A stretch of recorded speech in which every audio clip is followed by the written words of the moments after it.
Olá, meu irmão, minha irmã.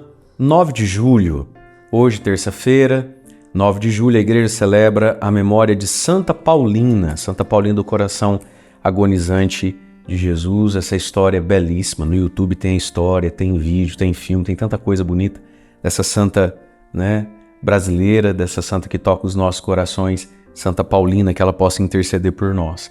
Quero acolher você que me encontra aqui primeira vez nesse canal do YouTube. Seja bem-vindo, bem-vinda, tá bom? Se inscreve já no canal aqui, já ativa o sininho e ao longo aqui da nossa reflexão, dá o joinha, dá o like, o comentário. Isso faz com que o YouTube entenda que esse vídeo é relevante e nos mostre no cantinho da tela para mais pessoas. É assim que muita gente chega até nós. O seu like, o seu comentário é um jeito de evangelizarmos juntos, né?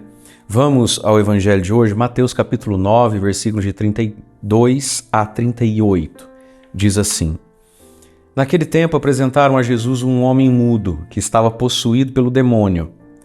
Quando o demônio foi expulso, o mudo começou a falar. As multidões ficaram admiradas e diziam: Nunca se viu coisa igual em Israel. Os fariseus, porém, diziam: É pelo chefe dos demônios que ele expulsa os demônios. Jesus percorria todas as cidades e povoados, ensinando em suas sinagogas, pregando o evangelho do reino e curando todo tipo de doença e enfermidade. Vendo Jesus as multidões, compadeceu-se delas, porque estavam cansadas e abatidas, como ovelhas que não têm pastor. Então disse a seus discípulos: A messe é grande, mas os trabalhadores são poucos. Pedi, pois, ao dono da messe que envie trabalhadores para a sua colheita. Palavra da salvação, glória a vós, Senhor. Irmãos e irmãs, o demônio mudo, e os trabalhadores para colher a colheita.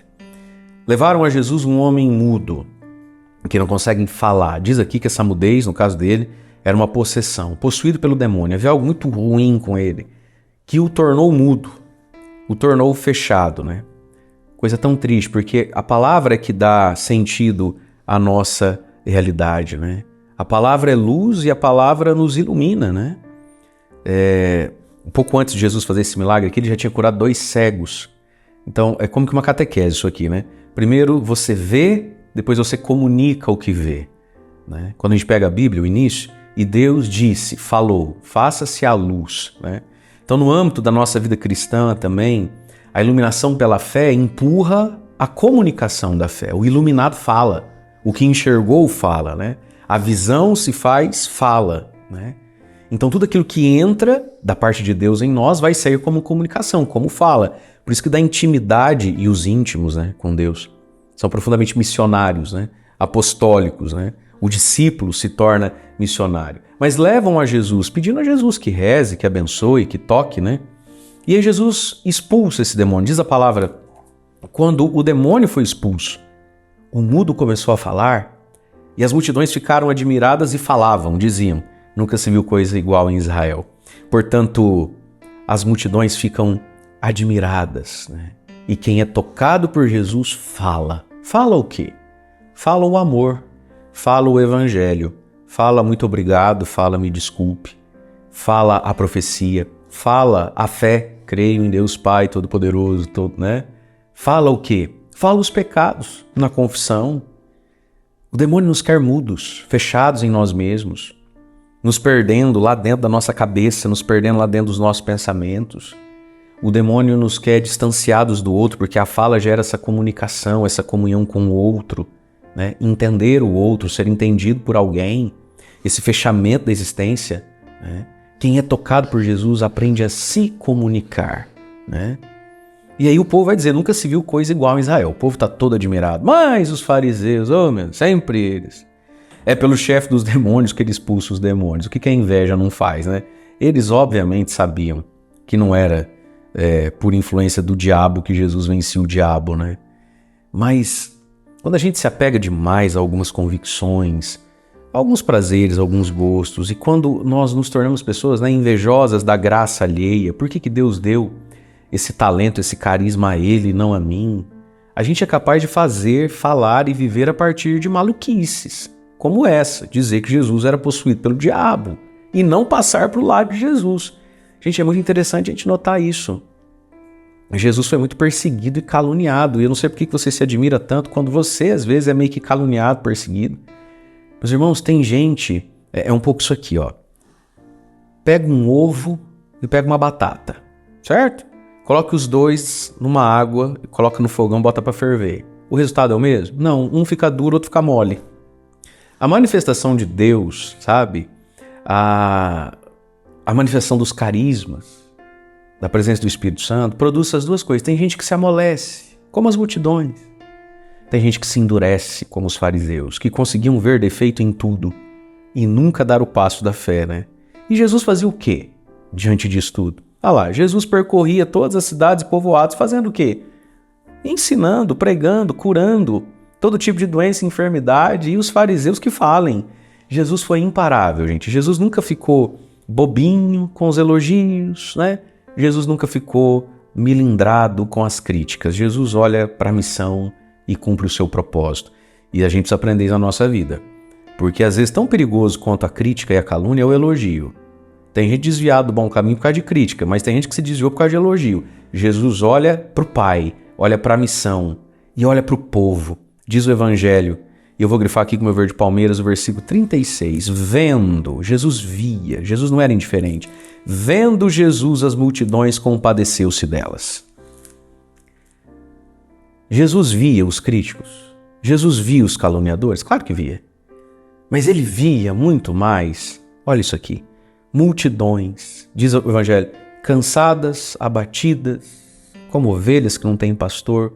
E Jesus tinha o que aquela multidão precisava. Então Jesus nunca deixou que o ego, a autoimagem dele, silenciasse aquilo que ele veio para dar, aquilo que ele veio para ofertar para a humanidade. Filho e filha, às vezes na vida, hoje é dia de Santa Paulina, o que essa mulher sofreu, o que essa mulher foi mal compreendida, depois dentro da própria obra que ela fundou. Mas se eu reconheço que Deus colocou algo em mim, e se eu vejo a dor do outro, eu não posso permitir que o meu ego, a minha vaidade, silencie isso, fique maior que isso. Quantas pessoas receberam de Deus um chamado, um dom, uma missão, um carisma, um talento, e talvez isso está enferrujando na sua vida, está parado, ficou inutilizado, porque alguém te criticou, porque alguém não te acolheu, porque alguém não te convidou, porque alguém não reconheceu. Não é possível que o nosso ego seja desse tamanho. Não basta ter carisma, não basta ter unção, não basta ter talento, é preciso ter humildade.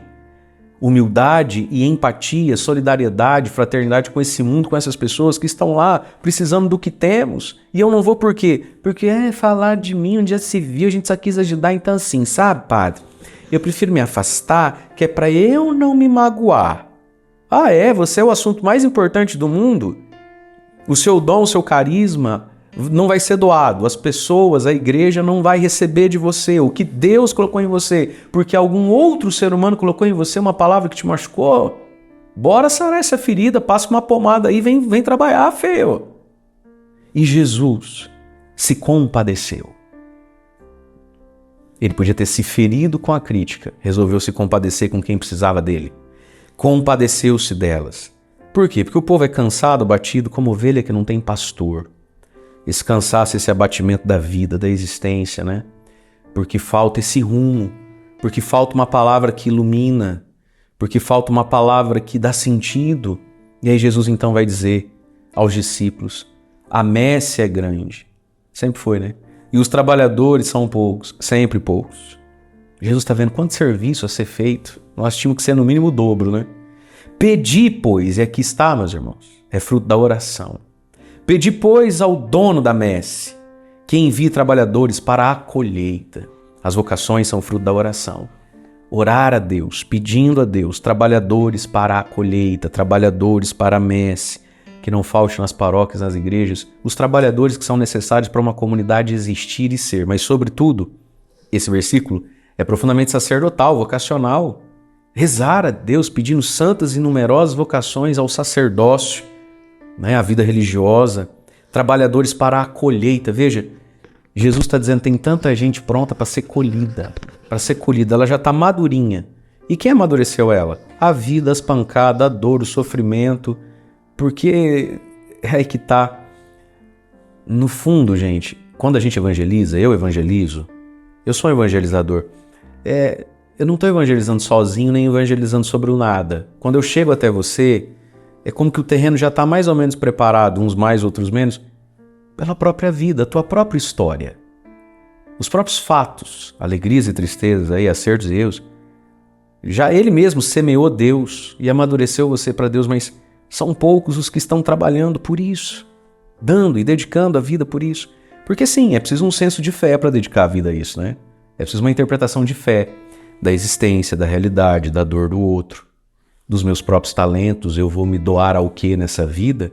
E um olhar de fé para as críticas que recebemos. Portanto, Jesus se compadeceu das multidões, se compadece de nós também, vamos a Ele, né? Peçamos a Jesus que nos liberte dos nossos males e incomodemos o coração de Deus Pai para que Ele envie a sua igreja santas e numerosas vocações. Deus abençoe você. Em nome do Pai, do Filho e do Espírito Santo. Amém.